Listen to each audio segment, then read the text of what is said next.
అందరికీ నమస్కారం. ఈరోజు మనం వీక్షించబోతున్నటువంటి దేవాలయం నెల్లూరులో వెలిసినటువంటి వేదగిరి లక్ష్మీ నరసింహస్వామివారి దేవస్థానం అండి. ఇది పెన్నా నదికి దక్షిణంగా ఈ పుణ్యక్షేత్రం వెలిసింది.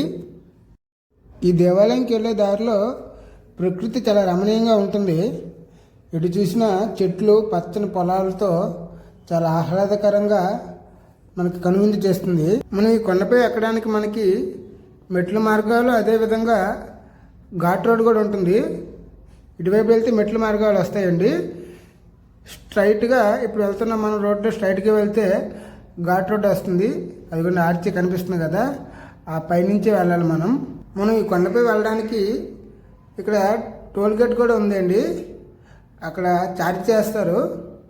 ఈ కొండకి చాలా పూర్వచరిత్ర చాలా ఉందండి. ఈ కొండని కశ్యప మహాముని అనేటువంటి మహాముని వచ్చి ఇక్కడ యజ్ఞం చేశారండి. వారితో పాటు 7 మంది మహర్షులు వచ్చారు. వాళ్ళనే సప్త మహర్షులు అంటారు.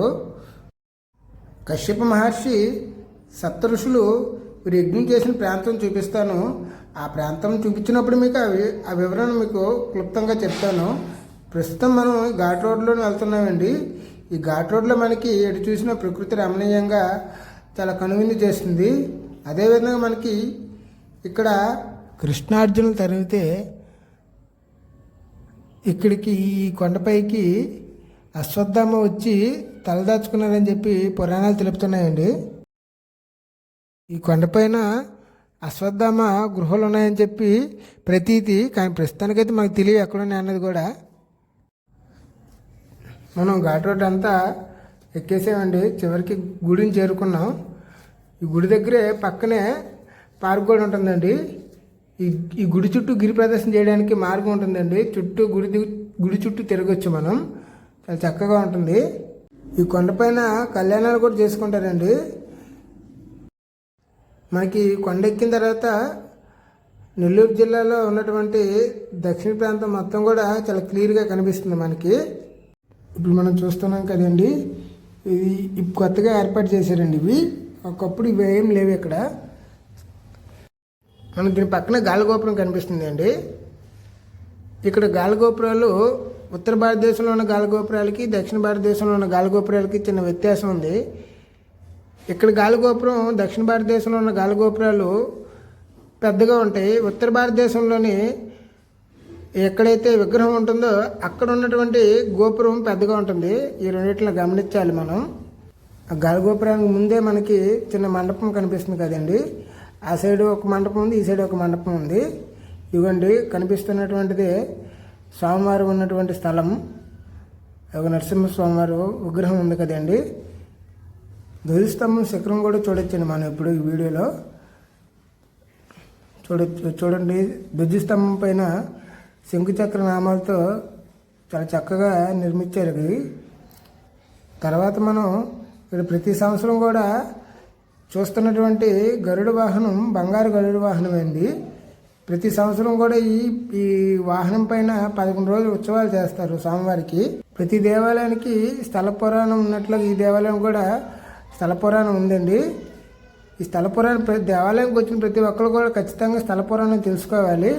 అది తెలుసుకుంటే ఆ దేవాలయానికి వచ్చినటువంటి అనుభూతి కలుగుతుంది మనకి. ప్రతి ఒక్కరు స్వామివారికి ఆహర్తిస్తున్నారండి. చూడొచ్చు, గంటలు పడుతున్నారు. చాలా పెద్ద గంట అండి అది.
ఈ మెట్లు ఎక్కి వెళ్తే మనకి అమ్మవారి గుడి వస్తుంది.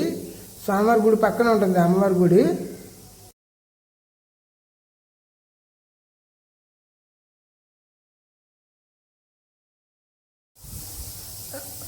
కనిపిస్తున్నటువంటిది అమ్మవారి గుడి అండి. ఇది లోపల విగ్రహం చూపించకూడదని చూపించలేదు. ఈ కొండి కాసులు ఉండి అంటే మనకి ఏమైనా విషసర్పాలు తేళ్ళు కానీ కుట్టితే ఇక్కడ ఉండిలో కానుకలు వేస్తే మనకి ఎటువంటి ఇబ్బంది జరగదని చెప్పి ఇక్కడ స్థల పురాణం చెప్తుంది. ఆ కనబడినటువంటి దీపం నిత్యం దీపం వెలుగుతూనే ఉంటుంది. 365 రోజులు ఆ దీపం అక్కడ వెలుగుతూనే ఉంటుంది. అది స్వామివారి మూలరాట విగ్రహం ఉన్నటువంటి శిఖరం అండి అది.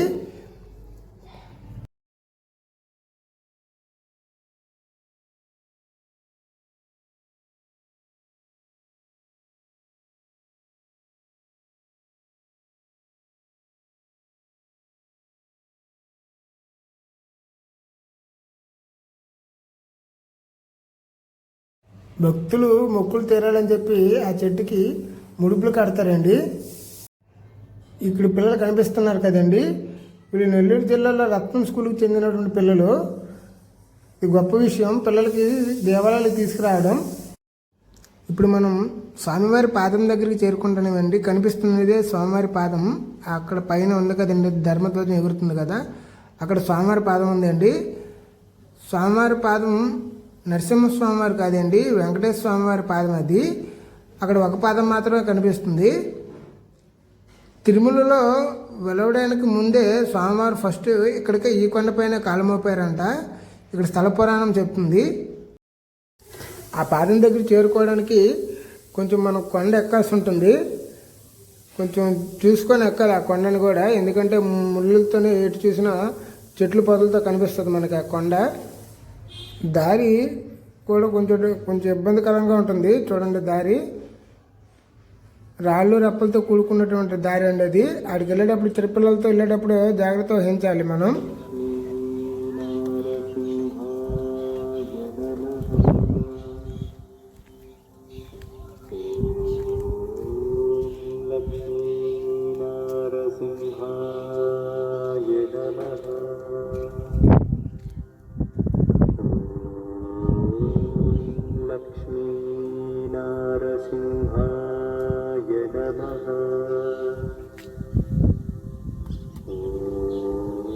కనిపిస్తున్నటువంటిది వెంకటేశ్వర స్వామి పాదం అండి. ఆ పాదం పైన చూడొచ్చు మనం పద్మం కనిపిస్తుంది. ఇదేనండి స్వామివారి పాదం. ఇక్కడ ఒక పాదం ఉంది, కుడి పాదం ఉంది. ఎడమ పాదం ఎక్కడుందో తెలిస్తే కొంచెం కామెంట్ చేయండి, ఎవరికైనా ఈ విషయం తెలిస్తే. మన ఈ కొండల్లో గమనించగలిగితే మనకి తాబేలు ఆకారం కనిపిస్తుంది, చూడొచ్చు మనం. అదొకటి తాబేలు, ఇంకో తాబేలు ఆకారం కూడా ఉందండి ఇక్కడ. నాకైతే తాబేలు ఆకారం రూపంలో కనిపించింది. మీకే ఆకారంలో కనిపించిందో కామెంట్ చేయండి. చూడొచ్చు మనం ఈ 2 తాబేళ్ళ ఆకారంలో కనిపిస్తున్నాయి ఈ కొండలు.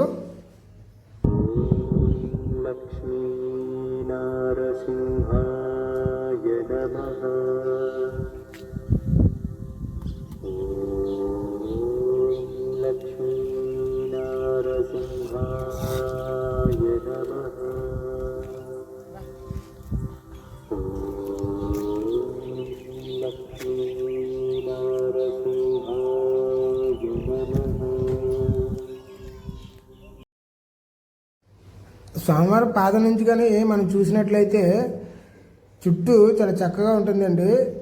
ఆ దూరంగా నుంచి మొత్తం స్వామివారి అమ్మవారు గాలిగోపురాలు కనిపిస్తాయి మనకి. చుట్టూ కూడా పచ్చని పొలాలతోని కంటికి చాలా రమణీయంగా కనిపిస్తుంది. నెల్లూరు వ్యూ పాయింట్ అంతా కూడా ఈ కొండపైకి ఎక్కితే చాలా చక్కగా కనిపిస్తుంది మనకి. ఆ దూరంగా కనిపిస్తున్న నేల ఆకాశం ఒకే దగ్గర కలుసుకున్నట్లు కనిపిస్తున్నాయి, చూడొచ్చు మనం. అంత చక్కగా కనిపిస్తాయి ఈ ప్రాంతం మొత్తం కూడా.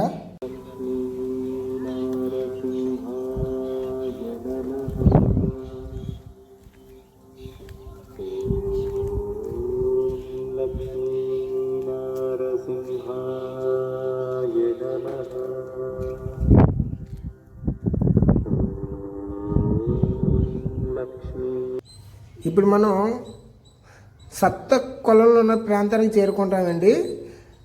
సప్త కొలను చేరుకోవడానికి 2 మార్గాలు ఉన్నాయి. ఒకటి గుడి పక్క నుంచే ఒక రోడ్డు ఉంటుంది, అది కాకుండా ఘాట్ రోడ్లో నుంచి వస్తే ఒక దారి ఉంటుంది. గుడి పక్క నుంచే వస్తే మనకి ఆ రోడ్లోని మెట్ల మార్గం నుంచి రావాలండి. గుడి పక్క నుంచి అయితే ఆ దారిలోనే వస్తుంటే చాలా పురాతనమైన కట్టడాలు కనిపిస్తాయి మనకి. అవన్నీ కూడా శిథిలావస్థకు చేరుకున్నాయి. ఆ కట్టడాలు చూస్తేనే మనకు అర్థమవుతుంది ఈ కొండ ఎంత పురాతనమైనది అన్నది. ఈ సప్తకొలల గురించి చెప్తాను అన్నాను కదండి. ఇప్పుడు ఈ సప్తకొలలు ఏ విధంగా ఏర్పడ్డాయని దాని గురించి వివరంగా తెలుసుకుందాం. ఈ సప్తకొలంలో ఇక్కడికి వచ్చి కశ్యప మహాముని యజ్ఞం చేస్తారండి. యజ్ఞం చేసి హోమం చేసినప్పుడు వారితో పాటు సప్తఋషులు కూడా తీసుకొస్తారండి. ఆ సప్తఋషులు ఒక్కొక్కరు ఒక్కొక్క హోమం చేసినప్పుడు ఆ యొక్క హోమగుండమే ఈరోజు మనకి కొలనుగా కనిపిస్తున్నాయి. ఇక్కడ చూడొచ్చు 7 గోపురాలు ఉంటాయి. ఆ 7 గోపురాలు ఈ 7 కొలలకి ప్రతీకగా ఏర్పాటు చేశారు ఆ కొలంలో. అక్కడ ఇంత పరమ పవిత్రమైనటువంటి ఈ కొలంలో ఈరోజు ఎంత దుర్బల స్థితిలో ఉన్నాయో చూడొచ్చు. అక్కడ ఉన్నటువంటి దేవాదాయ ధర్మాదాయ శాఖ వారు పట్టించుకోవడం లేదు. అక్కడికి వెళ్ళేటువంటి భక్తులు కూడా వీటిలో ఇంకా బాటిల్స్, కురుకురే ప్యాకెట్లు అన్నీ పడేసి ఇంకా దుర్బల స్థితికి తీసుకొస్తున్నారు. ఇంత గొప్ప పుణ్యక్షేత్రం ప్రజలకు ఏ విధంగా ఉందంటే ఏదో పిక్నిక్ పార్క్ లాగా ఉంది. ఇక్కడికి వచ్చి అసాంఘిక కార్యకలాపాలు చేయడంతో ఎన్నో తప్పుడు పనులు కూడా చేస్తున్నారు.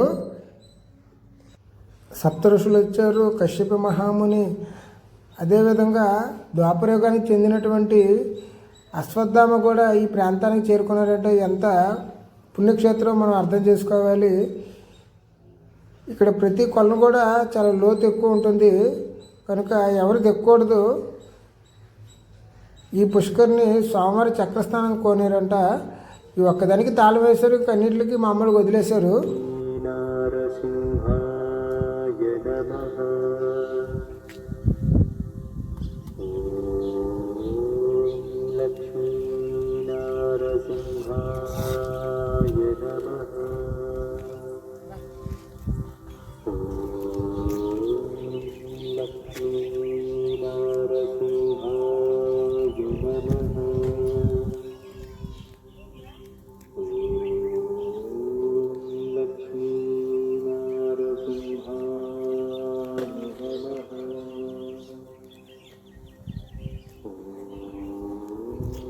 సప్తఋషులు హోమం చేసిన తర్వాత ఒక జ్యోతి వెలుగుతుందండి.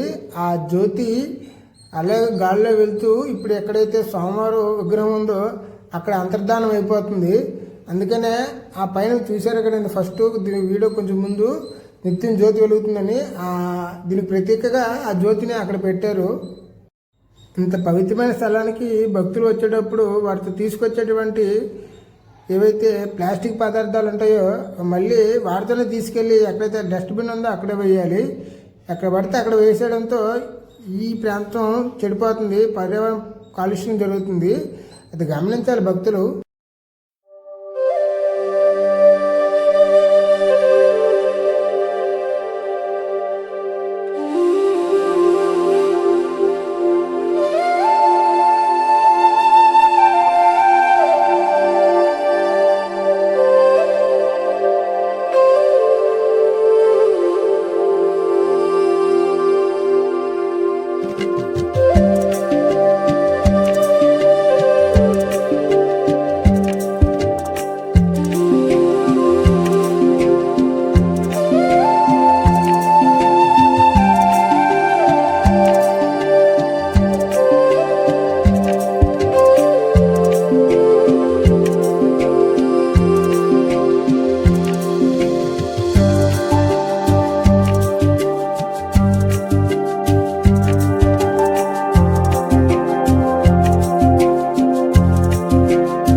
స్టార్టింగ్లో రథం పక్క నుంచే మనకి మెట్ల మార్గం ఉందని చెప్పాను కదండి.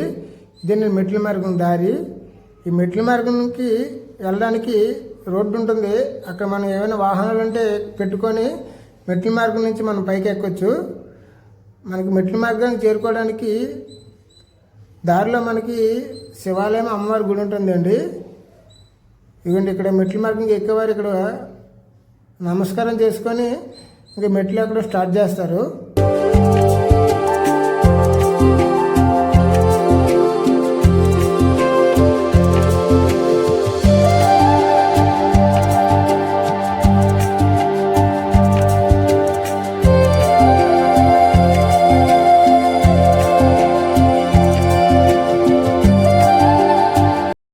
ఈ వీడియో కానీ మీ అందరికీ నచ్చినట్లయితే సబ్స్క్రైబ్ చేసుకోండి కాలిడీ బ్లాగ్స్ని. మరో మంచి వీడియోతో మీ ముందుకు వస్తాను. అంతవరకు సెలవు.